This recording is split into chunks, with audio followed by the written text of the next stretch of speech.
My friend twitched her head and said, "Sorry, it's my Tourette's," right after calling my husband an offensive slur. My friend Kelsey announced she had Tourette's syndrome about 6 months ago. She said she'd been diagnosed after years of struggling with sudden outbursts, and that she was finally ready to be open about it. Our whole friend group rallied around her. We read articles about Tourette's so we could be supportive. We told her we'd never judge her for anything she couldn't control. We promised to have her back if strangers ever gave her trouble in public. We were good friends. Or at least we thought we were being good friends to someone who was lying to our faces. The first time I noticed something strange was at brunch 3 weeks after her announcement. Kelsey was telling a story about her coworker when she suddenly blurted out that her coworker was a fat cow.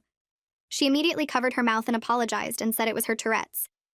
Everyone at the table nodded sympathetically. Her coworker wasn't even there, so it didn't seem like a big deal, but I noticed that Kelsey had been complaining about this same coworker for months before her diagnosis. She'd called her lazy and annoying and incompetent in private conversations. Now suddenly she was saying worse things but blaming it on a medical condition. I pushed the thought away because I didn't want to be the kind of person who doubted someone's disability. The second time was at my birthday dinner. My husband Terrell came to pick me up at the end of the night, and Kelsey met him for the first time. She shook his hand, and then her head twitched, and she called him a racial slur. The whole table went silent. Terrell's face went hard.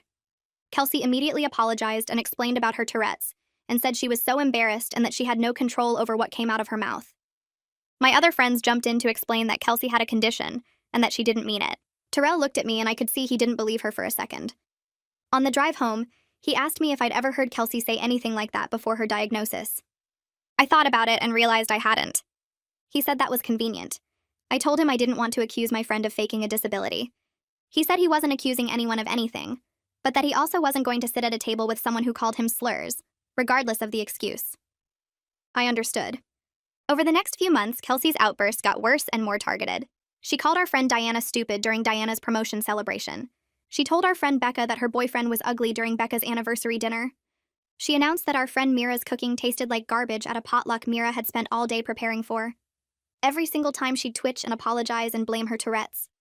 Every single time our friends would comfort her and tell her it wasn't her fault. And every single time the insult happened to be something she'd expressed privately before. I started keeping track in my head. Kelsey had told me months ago that she thought Diana got promoted because of her looks, not her skills. She'd mentioned that Becca's boyfriend wasn't attractive enough for Becca. She'd complained that Mira always overcooked her food. Now all those opinions were coming out as Tourette's tics. I researched Tourette's syndrome. I learned that coprolalia, which is the involuntary swearing that people associate with Tourette's, actually only affects about 10% of people with the condition.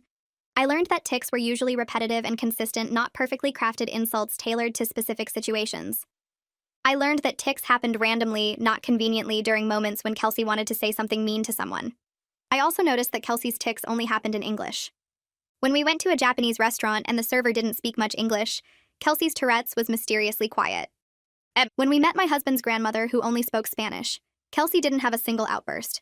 Her condition apparently only activated when everyone around her could understand exactly what she was saying. I decided to test my theory. I invited Kelsey to lunch, just the two of us. I told her I wanted her honest opinion about something. I said I was thinking about getting a nose job because I'd always hated my nose. I didn't actually hate my nose, but I wanted to see what she'd do. Kelsey looked at me with sympathy and said she thought I was beautiful and didn't need to change anything. No tic, no outburst, no insult about my appearance. I said I was also thinking about quitting my job to become an artist even though I couldn't draw. Again, she was supportive and encouraging. No Tourette's. I spent the whole lunch giving her opportunities to insult me, and she didn't take any of them. Her condition apparently didn't apply when we were alone, and there was no audience to perform for. I went home and told Terrell what happened. He said he'd known from the beginning, but that he hadn't wanted to push the issue because she was my friend. I said she wasn't my friend anymore. I said someone who used a fake disability to hurt people and avoid consequences wasn't someone I wanted in my life. The next week, our friend group had a gathering at Diana's apartment. I got there 40 minutes early because I couldn't sit at home anymore. Terrell drove us in his car and kept glancing over at me like he wanted to say something comforting, but didn't know what words would help. My hands wouldn't stop shaking in my lap. I kept wiping them on my jeans, but they just got sweaty again. Diana's apartment building looked the same as always, with its brick front and the plant boxes under the windows. We climbed the stairs to the 3rd floor, and I knocked before I could change my mind. Diana opened the door with her usual big smile and pulled me into a hug. She smelled like the vanilla perfume she always wore, and her apartment had that cozy feeling with the soft lighting and throw pillows everywhere.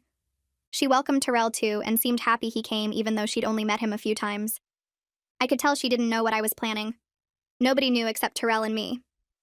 The apartment filled up slowly over the next 20 minutes. Becca arrived first with a bottle of wine and started telling Diana about some problem at her job. Mira came next carrying a container of cookies she'd baked. Portia showed up right after with her loud laugh that always filled whatever room she was in. Then Kelsey walked through the door last like she planned it that way. She had on a bright red jacket and new boots, and she made sure everyone noticed both. She went around hugging each person and complimenting them on something. She told Diana the new haircut looked amazing.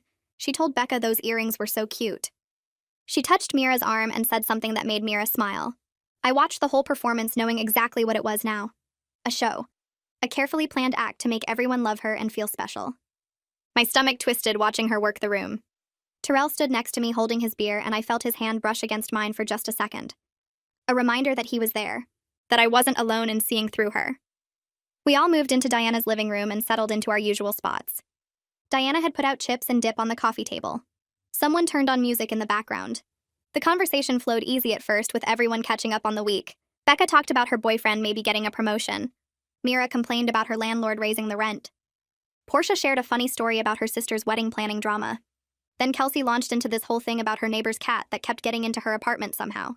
She made it sound hilarious with all these details about finding the cat in her closet and on top of her fridge. Everyone laughed. Even Diana had tears in her eyes from laughing so hard. Kelsey glowed from the attention. She loved being the center of everything. The funny one, the entertaining one. I didn't laugh. I just watched. Terrell sat on the arm of my chair with his beer, and his face had that same look from my birthday dinner. That look that said he saw right through her and couldn't believe everyone else was falling for it. The laughter died down, and there was a natural pause while people sipped their drinks and reached for chips. My heart started pounding so hard I thought everyone could hear it. This was the moment. I had to do it now before I lost my nerve. And I took a breath that felt like it filled my whole chest. Then I spoke up and said I needed to talk to everyone about something important. My voice came out steadier than I expected. The room went completely quiet. All the faces turned toward me. Becca lowered her wine glass. Mira stopped mid-reach for a cookie. Diana's smile faded into a concerned look. Portia raised her eyebrows. And Kelsey. I watched Kelsey's whole body language change. Her shoulders tensed up. Her smile froze on her face. Her eyes got this sharp look like an animal sensing danger. She knew somehow. Some instinct told her this was about her even before I said another word. I started talking and laid it all out calmly. I explained that I'd been paying attention to her tics for months now. I pointed out how every single insult matched something she'd told me privately before. How she'd complained about Diana's promotion being undeserved and then her Tourette's called Diana stupid. How she'd said Becca's boyfriend wasn't good looking, and then her tic called him ugly. How she'd criticized Mira's cooking before, and then blurted out, it tasted like garbage. I kept my voice level and just stated the facts. Then I brought up the language thing, how her tics only happened in English. How we'd been to that Japanese restaurant and she was silent the whole time with the server who barely spoke English. How she met Terrell's grandmother who only spoke Spanish and didn't have one single outburst. I finished by telling them about our lunch last week. How I'd given her so many chances to insult me when we were alone. How I'd said I wanted a nose job and she was supportive. How I'd said I wanted to quit my job to be an artist even though I couldn't draw and she encouraged me. 0 tics, 0 outbursts, nothing. Because there was no audience to perform for. Kelsey's face went white like all the blood drained out. Then red rushed back in, making her cheeks look like they were burning. She stood up fast and her voice came out high and shaky. She said I was being cruel. She said she couldn't believe I would attack someone with a disability like this. She turned to the others and appealed to them with her hands out. She asked how I could accuse her of something so awful when she'd been vulnerable about her condition. She said she'd trusted us all with something personal, and now I was throwing it in her face. Her voice got louder and more upset. She said this was exactly why people with Tourette's were afraid to be open about it. Because people like me made them feel like they had to prove they were sick. Diana spoke up quietly from her spot on the couch. She said she'd been wondering about some of the same things. She brought up her promotion party when Kelsey called her stupid. She said it had bothered her for weeks because it felt so targeted and specific. Becca nodded slowly and admitted the comment about her boyfriend had felt wrong too. She said it wasn't just a random insult. It was the exact thing that would hurt most. I watched Kelsey's panic grow as her defenders started questioning her story. Her eyes darted around the room looking for someone to back her up. But nobody spoke up to defend her. Mira leaned forward and said she'd looked up Tourette's after the potluck when Kelsey insulted her cooking. She explained what she'd learned about tics being repetitive movements or sounds, not perfectly formed sentences designed to hurt someone. Brandon shifted in his seat and added that his cousin actually had Tourette's. He said it looked nothing like what Kelsey did. His cousin had motor tics where his shoulder jerked and he made this clicking sound with his tongue, over and over. The same movements, the same sounds, not different insults for different people in different situations. The energy in the room shifted. I could feel it. More people were doubting her now. More people were seeing what Terrell and I had seen. Kelsey changed tactics fast. Tears formed in her eyes and started running down her cheeks. She said her Tourette's presented differently than typical cases. She insisted that her doctor told her coprolalia could show up as context-specific phrases. She made her voice small and hurt. She said she couldn't believe her friends would doubt her during such a hard time in her life. She said dealing with this condition was already difficult enough without people questioning if it was real. She wiped at her eyes and her whole body shook like she was trying not to sob. Terrell spoke for the first time since we got there. His voice came out level but firm. He said he wouldn't sit quietly while someone used a fake disability to call him slurs. He looked right at Kelsey when he said it. He explained that he knew immediately at my birthday dinner that she was lying. He said he'd been waiting for months for other people to see through her act. He said he understood wanting to be supportive of friends, but there was a difference between supporting someone and letting them abuse you. Portia had been quiet through the whole thing, sitting on the edge of Diana's armchair with her arms crossed. She leaned forward now and looked straight at Kelsey. She asked why Kelsey never had tics when speaking Spanish or Japanese in restaurants. The question hung in the air and everyone turned to look at Kelsey. Kelsey's mouth opened and closed like she was trying to find words. She stammered something about how Tourette's worked differently in other languages. She said her doctor explained that her brain processed English differently, so the tics only happened in her native language. Even Mira, who had been defending Kelsey the hardest, looked confused by that explanation. Brandon shook his head slowly and said that didn't make any medical sense. Kelsey's face went red and she insisted it was true. She said everyone was twisting her words and making her sound like a liar. But her voice cracked when she said it and I watched her credibility fall apart right in front of us. Nobody was nodding sympathetically anymore. Nobody rushed to explain or defend. The room had shifted completely. Diana stood up from the couch and her whole body was shaking. Her voice came out rough when she told Kelsey to leave her apartment. She said she'd been defending Kelsey for months while dealing with people at work who heard about the stupid comment. She talked about how embarrassed she felt having to explain that her friend had a condition and couldn't control what she said. She said she'd lost sleep wondering if people really thought she was incompetent. Her eyes filled with tears and she said she was done being manipulated. Kelsey started to protest, but Diana cut her off and pointed at the door. She said she wanted Kelsey out of her home right now. Kelsey's face crumpled and tears started pouring down her cheeks. She sobbed that we were all ganging up on her and it wasn't fair. She said she couldn't believe her friends would treat her this way when she was struggling with a disability. She looked around the room desperately trying to find someone who would defend her or comfort her. But Becca looked away. Mira stared at her hands. Brandon put his arm around Diana. Terrell's expression didn't change at all. Nobody moved to help her. The silence stretched out and Kelsey's sobs got louder and more dramatic. When she realized nobody was going to cave, she grabbed her purse off the coffee table. She stood up fast and knocked over her wine glass. Red wine spread across Diana's white rug, but Kelsey didn't even look at it. She called us all terrible people and said we'd regret this. Then she stormed toward the door and yanked it open. The door slammed behind her hard enough that the picture frames on the wall rattled and one fell off completely. We all heard her footsteps pounding down the hallway outside. Nobody spoke for what felt like a full minute. The wine kept spreading across the rug in a dark stain. Someone's phone buzzed, but nobody checked it. Mira's face crumpled and she started crying. She said she should have seen it sooner. She apologized over and over for being so stupid and not questioning things earlier. Becca moved across the room and put her arm around Mira's shoulders. Becca looked shocked, like she couldn't quite process what had just happened. Diana sank back down onto the couch and put her face in her hands. Brandon sat next to her and rubbed her back. I felt Terrell's hand squeeze mine and I realized I'd been holding my breath. We ended up staying at Diana's apartment for hours after that. Brandon ordered pizza because nobody felt like cooking, and we needed something normal to do with our hands. We talked through everything. Diana brought up the promotion party again and how specific that insult had been. She said Kelsey knew exactly what would hurt most because they'd talked about Diana's insecurities about being taken seriously at work. Becca admitted that Kelsey had made comments before about how Becca could do better than her boyfriend. Now those private opinions had come out as tics at the exact moment they'd cause maximum damage. Mira talked about the potluck and how she'd spent all day cooking to impress everyone. She said the garbage comment had made her not want to cook for the group anymore. We went through incident after incident and saw the pattern so clearly now. Every tick had been perfectly crafted to hurt someone using information Kelsey had gathered as a trusted friend. Portia said she felt sick realizing how calculated it all was. Brandon pointed out that Kelsey had been using our own values against us. She knew we wanted to be good, supportive friends who believed disability claims, so she exploited that. The pizza arrived and we ate it mostly in silence, each of us processing everything in our own way. Diana's apartment felt different now. Smaller somehow, but also more honest. We stayed until almost midnight, nobody wanting to leave and face the reality of what our friend group had just lost. But by the time we finally said goodbye, something had shifted. We'd all been carrying this weight of defending Kelsey and explaining her behavior and managing everyone's reactions to her outbursts. Now that weight was gone and I felt lighter, even though I also felt sad. Over the next few days, my phone kept buzzing with texts from people in the group. Diana sent a long message on Wednesday morning. She said she felt like she could finally breathe without worrying about the next insult. She talked about how much energy she'd spent defending Kelsey to her coworkers, and how liberating it felt to stop. She thanked me for speaking up because she'd been having doubts, but felt too guilty to voice them. Becca texted that she'd told her boyfriend what happened, and he was relieved.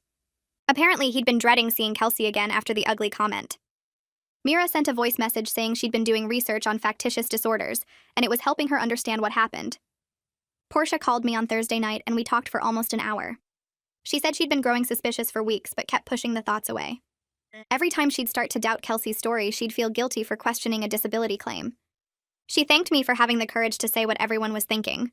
We talked about how Kelsey had weaponized social justice language to manipulate us. She'd used our desire to be supportive and inclusive as a shield for cruel behavior.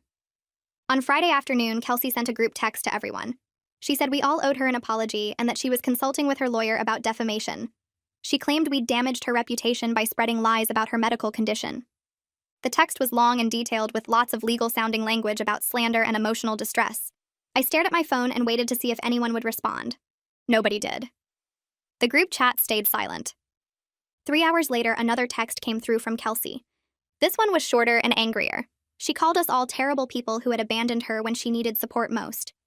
She said real friends would have stood by her instead of believing lies and conspiracy theories. She said she hoped we all felt good about ourselves for bullying someone with a disability. Still, nobody responded. I watched the read receipts pile up as everyone saw the messages, but the chat stayed quiet. That silence felt like its own kind of answer. Portia called me privately on Saturday morning. Her voice was quiet when she admitted she'd been growing suspicious for weeks before the confrontation. She said every time Kelsey had a tic, she'd notice little things that didn't add up. The way Kelsey's eyes would flick around the room right before an outburst like she was checking who was watching. The way the tics always happened at the most dramatic possible moment. The way they never interrupted Kelsey mid-sentence but always came at natural pauses in conversation. Portia said she'd felt so guilty about doubting a disability claim that she'd pushed all those observations away. She thanked me for trusting my instincts and speaking up even though it was socially risky. We talked for over an hour about how Kelsey had manipulated all of us. Portia pointed out that Kelsey had been really smart about it. She'd used language about ableism and disability rights to make us afraid to question her. Any doubt became an accusation that we were bad people who didn't support disabled friends. The manipulation had been subtle and effective, and we'd all fallen for it because we wanted to be good people. My phone rang on Sunday afternoon with a number I didn't recognize. I almost didn't answer, but something made me pick up. A woman's voice asked if I was friends with Kelsey. She said her name was Amanda, and she knew Kelsey from a different friend group a few years ago. She'd heard through mutual connections that there was some drama about Kelsey's Tourette's diagnosis. She wanted to know if it was true that Kelsey actually had the condition. I didn't want to gossip, but something in her voice made me careful. I explained what we'd discovered without being mean about it. I told her about the patterns we'd noticed and the confrontation at Diana's apartment. There was a long pause on the other end of the line. Then Amanda said that 2 years ago Kelsey had claimed to have lupus. She'd told their whole friend group she was dealing with a serious autoimmune condition. She'd canceled plans because of flare-ups and talked about her struggles with medication. But Amanda had never seen any actual symptoms. Kelsey never had the butterfly rash or joint swelling or any of the visible signs of lupus. She just had a lot of dramatic stories about doctor appointments and bad days. Eventually, that friend group had drifted apart for other reasons, but Amanda had always wondered. Now, hearing about the fake Tourette's, she realized it was a pattern. My stomach dropped as I listened to her. This wasn't just one lie. This was something Kelsey did repeatedly with different groups of people. That night, Terrell and I sat on our couch talking about everything. He said it felt satisfying to be proven right after months of knowing Kelsey was lying. But it also felt sad to lose someone we'd thought was a friend. He admitted he'd never really liked Kelsey even before the slur incident. Something about her had always felt performative to him. But he'd kept quiet because she was my friend, and he didn't want to cause problems. Now he said he was proud of me for trusting my instincts. He pointed out that I'd been willing to risk social consequences and friend group drama to stand up for what was right. That took courage, especially when everyone else was still defending Kelsey. I leaned against his shoulder and said I felt relieved more than anything. The constant doubt and second-guessing had been exhausting. Always wondering if I was being a bad friend for noticing patterns. Always feeling guilty for having suspicions. Now I knew I'd been right to trust what I saw. We sat there for a while, not saying much. The TV played quietly in the background. Terrell's arm was warm around my shoulders. Outside our window, the city lights blinked in the darkness. Everything felt different now, but also somehow more solid and real. The following weekend, Diana sent out a group text inviting everyone to her place again. She specifically mentioned it would be nice to hang out without drama. Nobody needed to ask what that meant. I showed up with Terrell and a bottle of wine. Becca arrived with her boyfriend. Mira brought homemade cookies. Portia came straight from work, still in her business clothes. We settled into Diana's living room and someone put on music and the conversation started flowing naturally. It felt different right away. Nobody was tense or waiting for something bad to happen. Nobody was watching their words or preparing to do damage control. We just talked and laughed like normal people having a normal evening. I found myself relaxing in a way I hadn't in months. My shoulders dropped. My jaw unclenched. I hadn't realized how much stress I'd been carrying until it was gone. We talked about regular stuff like weekend plans and new restaurants and a movie someone had seen. Simple conversations that didn't require managing anyone's feelings or navigating around potential insults disguised as medical symptoms. Around 9 o'clock, Becca's boyfriend brought up how relieved he felt not having to deal with Kelsey anymore. He said it quietly, like he wasn't sure if it was okay to mention her name. Becca squeezed his hand and told him it was fine to talk about it. She explained to all of us that she'd been making excuses for Kelsey's behavior to him for months after the anniversary dinner incident. Every time he'd expressed frustration about being insulted, she'd defended Kelsey and explained about the Tourette's, and asked him to be understanding. He'd gone along with it because he trusted Becca, but he'd never believed Kelsey actually had a medical condition.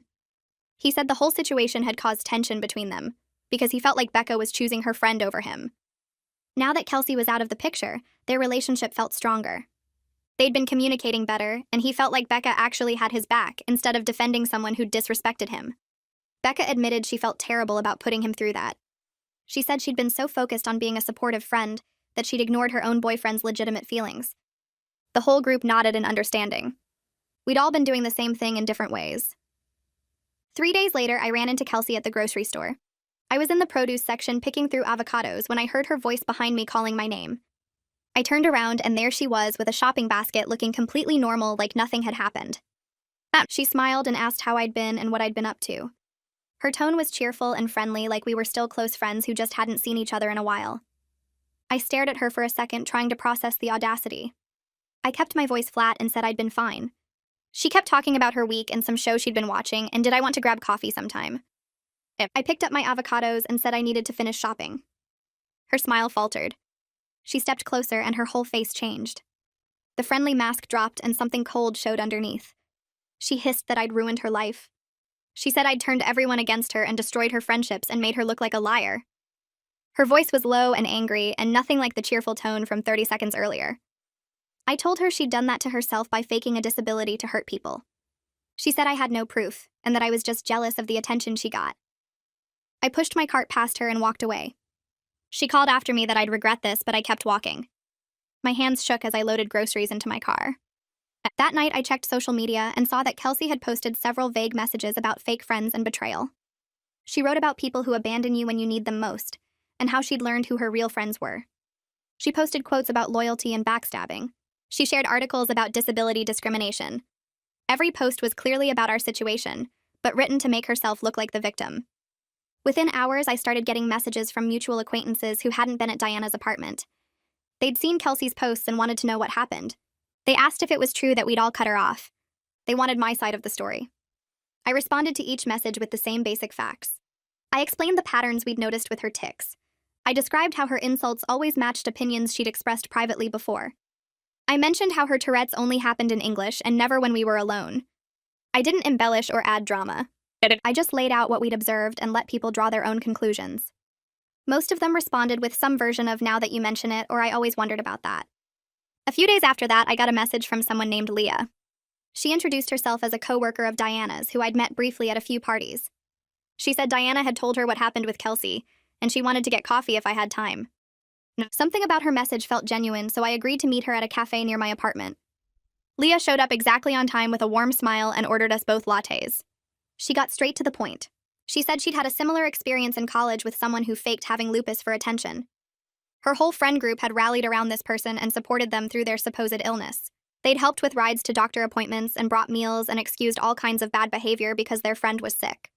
It took almost 2 years before someone discovered the person had never actually been diagnosed with lupus and had been making everything up. Leah said the betrayal had felt devastating. She'd questioned her own judgment for years afterward, wondering how she'd been fooled so completely.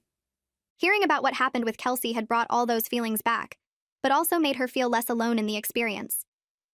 We talked for over an hour about manipulation and guilt, and how people exploit others' desire to be supportive. Leah pulled out her phone and showed me some articles about factitious disorders and something called Munchausen syndrome. She explained that some people fabricate illnesses or disabilities because of deep psychological needs for attention or sympathy. The articles described patterns that sounded exactly like Kelsey. People who claimed different conditions over time. People whose symptoms never quite matched the actual medical condition. People who thrived on the drama and attention their supposed illness created. Reading those articles shifted something in me. I'd been angry at Kelsey for lying and hurting people. But understanding that she likely had serious psychological problems made me feel something closer to pity, mixed with continued frustration. It didn't excuse what she'd done, but it provided context for why someone would do something so destructive. Leah and I finished our coffee and exchanged numbers. She said Diana had mentioned the friend group was getting together soon, and she'd love to join if that was okay. I told her I'd check with everyone, but I was sure they'd be happy to have her. I told her sister I appreciated her reaching out, and that I hoped Kelsey would get the help she needed. The conversation lasted another 20 minutes as she shared stories about Kelsey claiming to have various conditions throughout high school and college.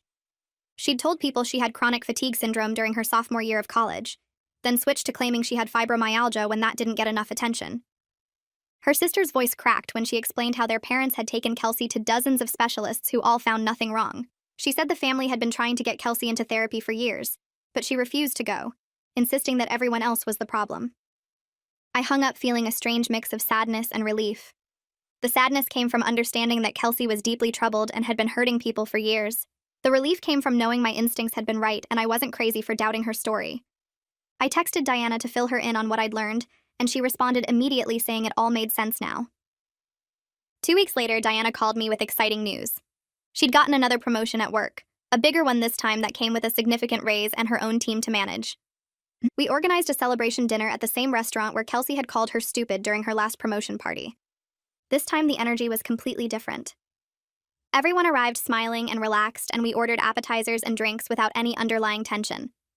Diana stood up partway through the meal and raised her glass. She thanked us for standing by her through everything that had happened with Kelsey. She said learning to trust her own perceptions and set boundaries had actually made her a better leader at work. Her voice was steady and confident as she talked about how the experience had taught her not to accept disrespect from anyone, even when it came wrapped in excuses. We all clinked glasses, and someone made a joke about how nice it was to celebrate without worrying about surprise insults. The laughter that followed felt genuine and free in a way our gatherings hadn't felt in months. That night when Terrell and I got home, he mentioned something while we were getting ready for bed. He said I seemed lighter somehow, less tense in my shoulders and more present in conversations. I thought about it and realized he was right. For months I'd been carrying this low-level anxiety about managing Kelsey's behavior and second-guessing my own observations. Every group gathering had required mental preparation for whatever might come out of her mouth. Every private conversation had involved weighing whether to share my concerns or keep quiet to avoid causing drama. All that energy had been freed up when I finally confronted the situation. I could just exist with my friends now without constantly monitoring and managing someone else's behavior. Terrell pulled me close and said he was proud of how I'd handled everything. He reminded me that he'd known from the beginning, but had waited for me to reach my own conclusions, because he knew I needed to trust my own judgment. The following weekend, Becca invited everyone over for brunch at her apartment. She'd been dating her boyfriend for almost 3 years, and we all knew they were serious. But when she stood up to make an announcement, I wasn't expecting what came next. She said they were moving in together and had already found a place with an extra bedroom for when friends visited. Everyone congratulated them and asked about the new apartment. Then Becca looked directly at me and said something that surprised me. She told the group that watching me stand up to Kelsey had inspired her to be more assertive in her own life. She explained that she'd spent years second-guessing her instincts and molding herself to please other people. When her boyfriend had been insulted at their anniversary dinner, she'd felt angry but had pushed those feelings down to be supportive of Kelsey's supposed condition.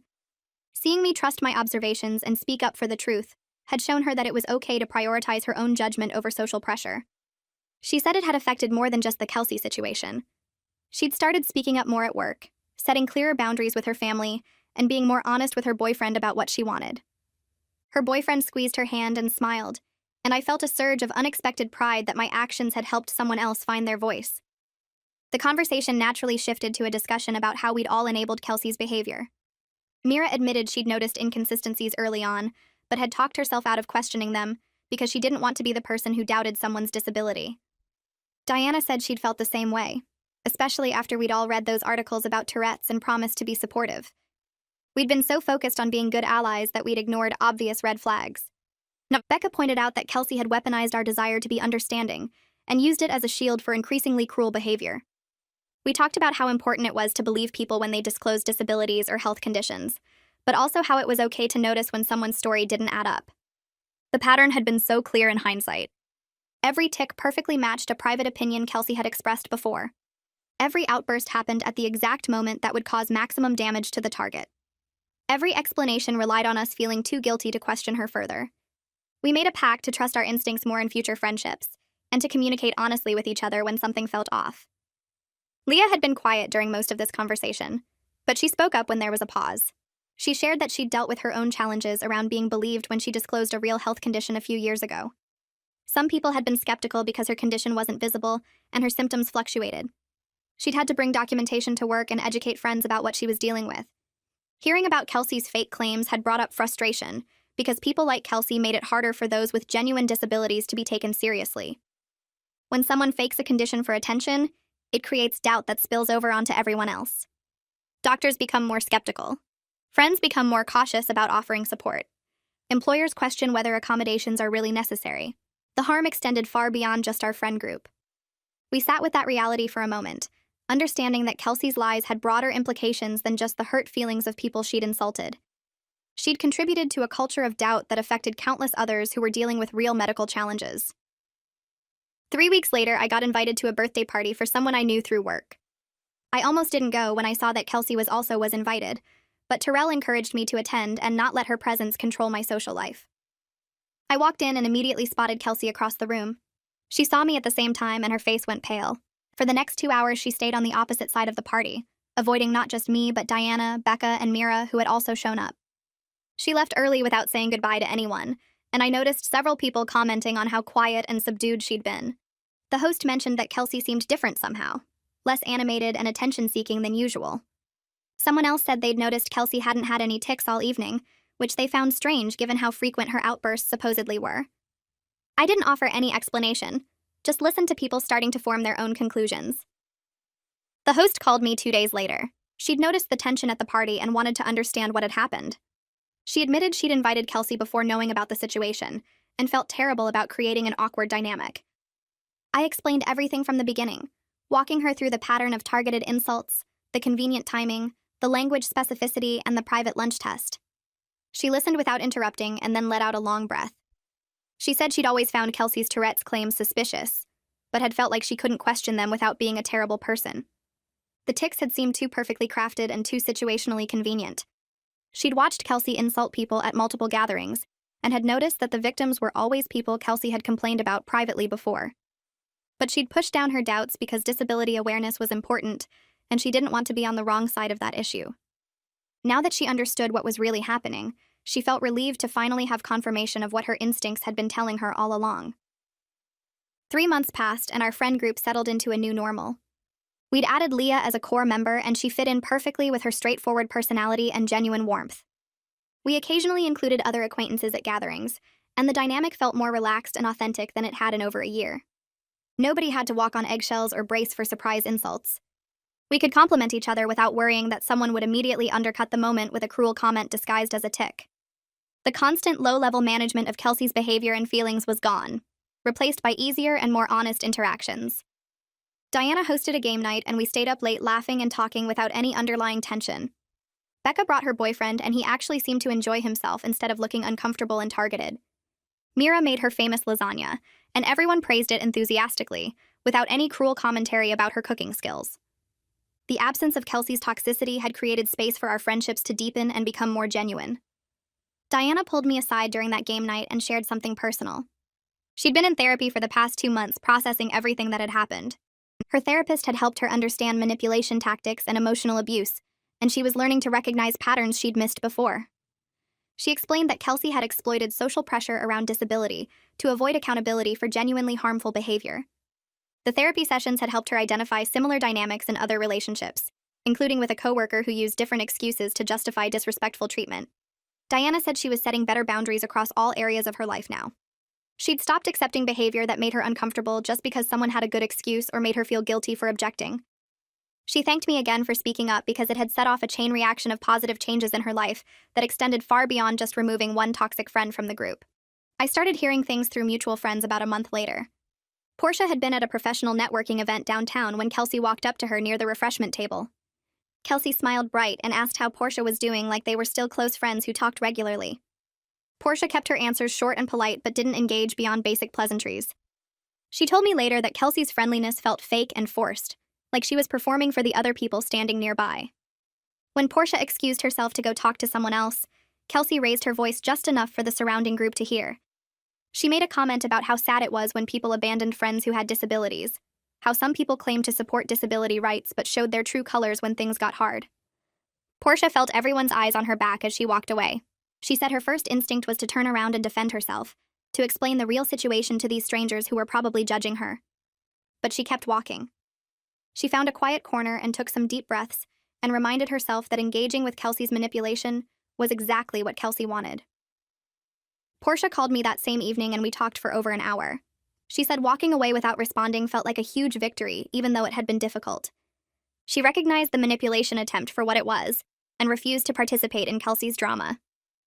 When we all got together the following weekend, Portia shared the whole story with the group. We celebrated how far she'd come in recognizing toxic behavior and setting boundaries. Diana said it was growth for all of us, learning to spot manipulation and not get sucked into defending ourselves to people who already made up their minds.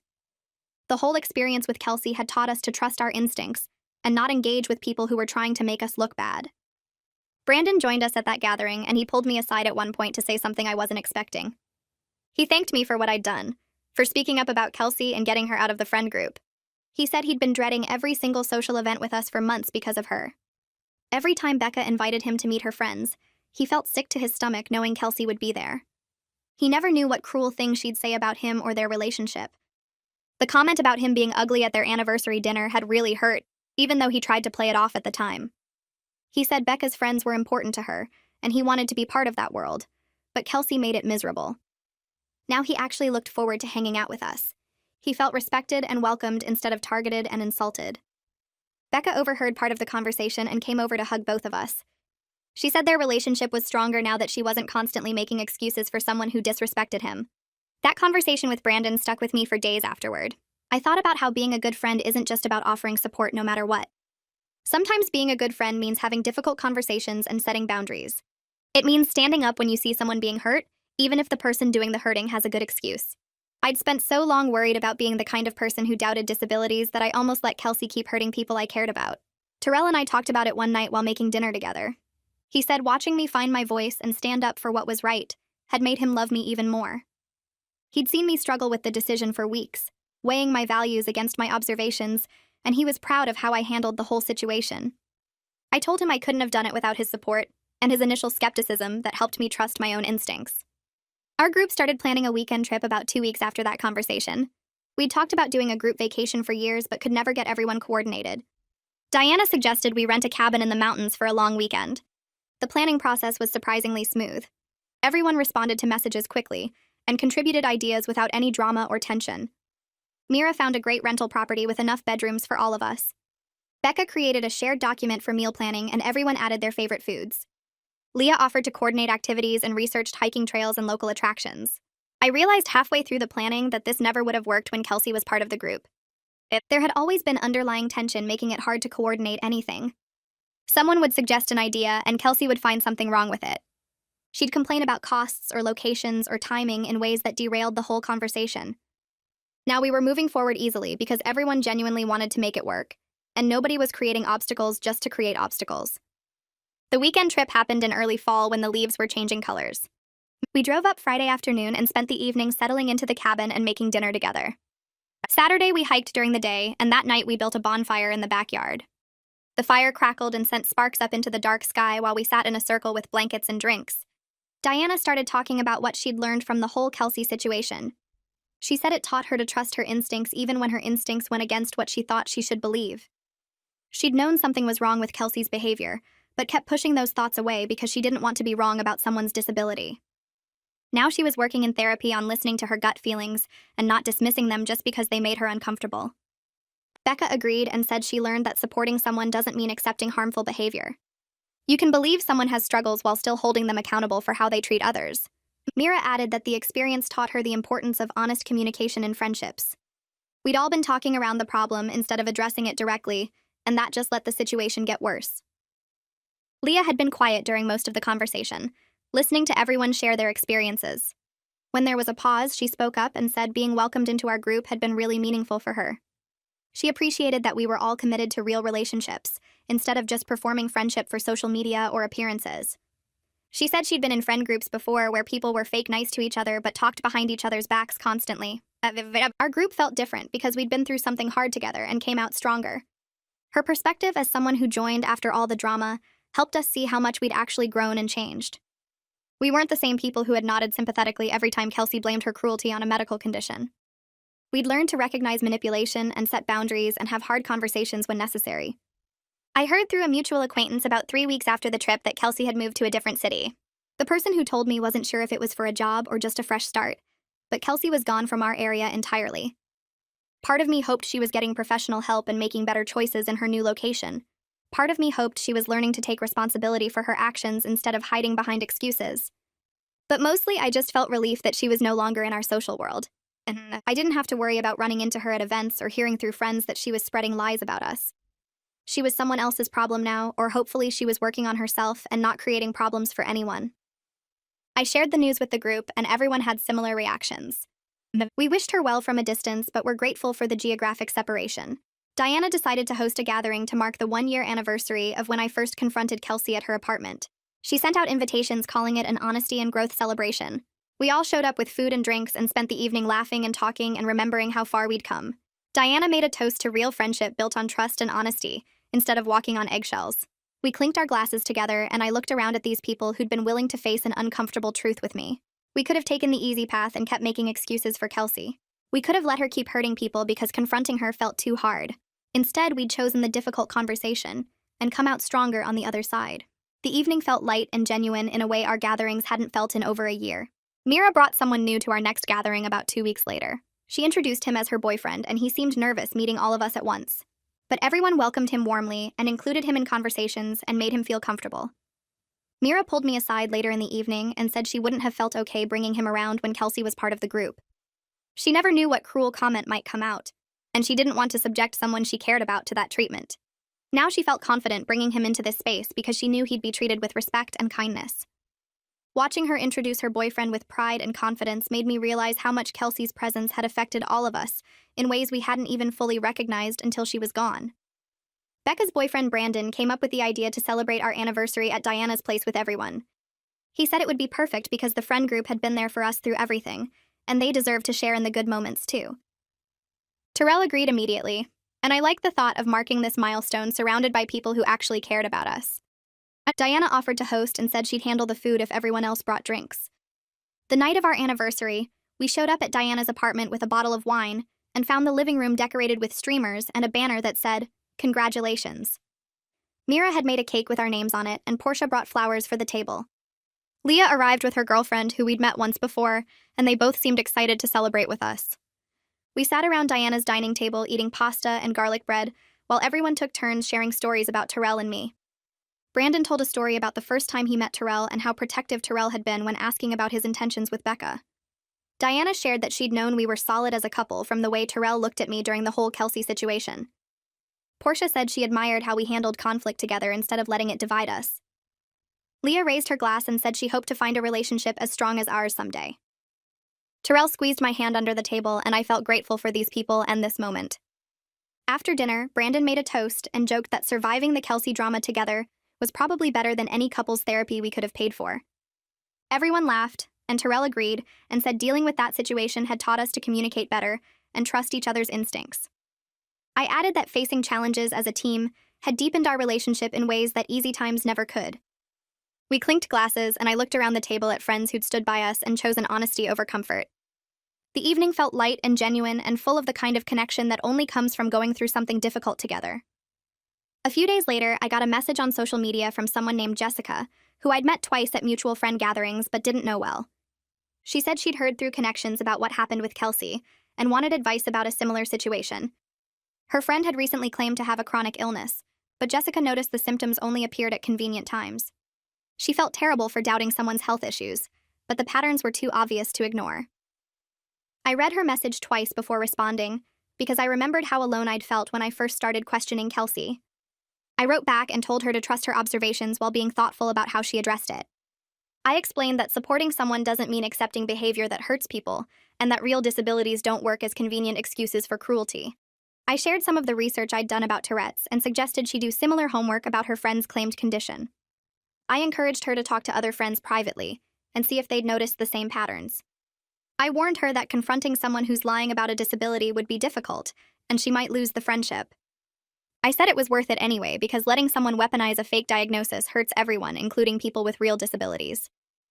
Jessica thanked me and said she felt less crazy knowing someone else had been through something similar. I told her to reach out anytime if she needed support, and felt good about helping someone else navigate this difficult territory. Our next gathering happened at Mira's apartment 2 weeks later, and I noticed immediately that the group had grown. Diana brought a coworker named Noah who she'd been mentioning lately. Becca invited a couple she knew from her gym who'd just moved to the area. Portia showed up with 2 friends from her book club who were curious about our group. Leah brought her girlfriend again, plus another friend who worked at the disability rights organization, where Leah volunteered. The apartment felt crowded in a good way, with new voices and fresh energy mixing with our established dynamic. Noah told funny stories about working in tech, and the gym couple talked about training for a marathon together. The book club friends debated whether the latest bestseller was worth the hype. Leah's coworker shared information about an upcoming fundraiser for disability advocacy. I watched everyone interact and realized our friend group had evolved into something more open and welcoming than it used to be. We weren't as closed off or protective of our circle anymore. The Kelsey situation had taught us that hiding problems doesn't make them go away, and that healthy groups can handle difficult conversations. The core group of Diana, Becca, Mira, Portia, Leah, Terrell, and me remained close, but we were more willing to expand now. New people brought diverse perspectives and positive energy without the baggage of our past drama. I appreciated how our group had grown stronger and more authentic through everything we'd been through together. Becca called me 3 weeks later with news that made her voice shake with excitement. Brandon had proposed during a weekend trip to the mountains, and she'd said yes immediately. She wanted to celebrate with the friend group before telling extended family, because we'd been there for her through the worst parts of her relationship doubts. Diana offered to host an engagement party at her place the following Saturday, and everyone cleared their schedules. The night of the celebration, Becca arrived with Brandon and showed off her ring while we all crowded around to admire it. The diamond caught the light as she moved her hand, and her smile was bigger than I'd seen in years. We ate appetizers and drank champagne and listened to Brandon tell the proposal story with Becca interrupting to add details he forgot. The evening felt like pure joy without any undercurrent of tension or worry about someone ruining the moment. No one had to brace for a cruel comment disguised as a medical condition. No one had to manage another person's feelings or make excuses for bad behavior. We could just be happy for our friends without any complications. Later in the evening, Becca pulled me aside into Diana's kitchen and thanked me for helping her learn to trust her judgment. She said watching me confront Kelsey had given her confidence to stop second-guessing herself in all areas of life. She explained that she'd been doubting whether Brandon was right for her, partly because Kelsey kept making comments about him not being good enough. Once Kelsey was out of the picture, Becca realized her relationship was actually solid, and she could commit fully without outside interference. I hugged her and said I was glad she'd found someone who treated her well, and that she deserved this happiness. We went back to the living room and rejoined the celebration, feeling grateful for friendships that had survived difficult times and come out stronger. I started my new job on a Monday in late spring at a marketing firm downtown. The office was modern with glass walls and an open floor plan that made everything visible. My manager introduced me to the team during a morning meeting and explained my role handling client communications. Within the first week, I noticed patterns in how people interacted that reminded me of lessons from the Kelsey experience. A coworker named Ryan frequently blamed technology problems for missed deadlines, but I observed him spending significant time on personal calls. Another coworker named Jennifer made passive-aggressive comments about other team members, then claimed she was just being honest. I recognized manipulation tactics that I might have missed or excused before dealing with Kelsey. When Ryan tried to blame a system error for work he simply hadn't done, I asked specific questions about the error that made it clear I wasn't accepting vague excuses. When Jennifer made a cutting remark about a colleague's presentation, then said she was just trying to help, I pointed out that helpful feedback doesn't need to be delivered as an insult. My manager noticed my directness and commented that I had good instincts for workplace dynamics. I realized the skills I'd developed navigating the Kelsey situation had made me more confident and assertive in professional settings. I could spot dishonesty faster and set boundaries without feeling guilty. The difficult experience had taught me that being nice doesn't mean accepting poor treatment, and that calling out problems early prevents bigger issues later. I felt grateful for the growth even though the path to get there had been painful. Diana invited everyone to dinner at a nice restaurant to celebrate her promotion to senior director at her company.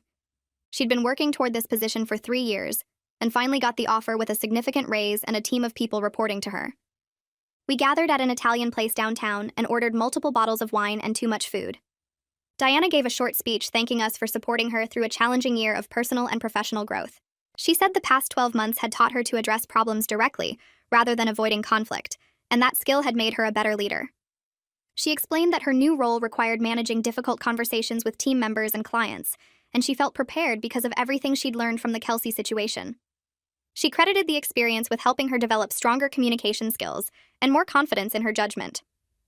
Portia raised her glass and said Diana had always been a natural leader, but now she had the wisdom to back it up. Mira added that Diana's promotion was well-deserved and long overdue. Terrell said he'd seen Diana grow tremendously over the past year, and her company was lucky to have her. I felt proud watching my friend receive recognition she'd earned while also becoming a better version of herself through difficult circumstances. The evening felt like a celebration of growth and success that came from facing challenges head-on, instead of pretending problems didn't exist. At our next gathering, Portia shared that she'd been seeing a therapist for the past few months to work through some personal issues. She said the Kelsey situation had made her realize she had patterns of doubting herself and prioritizing other people's comfort over her own instincts. Her therapist had helped her identify people-pleasing tendencies that went back to childhood, and she was learning to balance being supportive with maintaining healthy skepticism.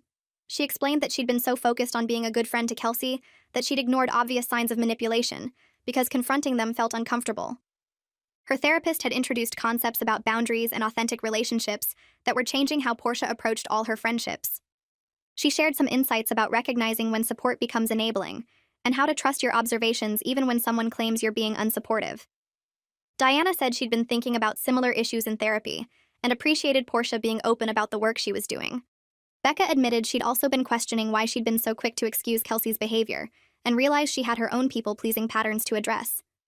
Mira nodded and said she'd been raised to always give people the benefit of the doubt, which made her vulnerable to manipulation.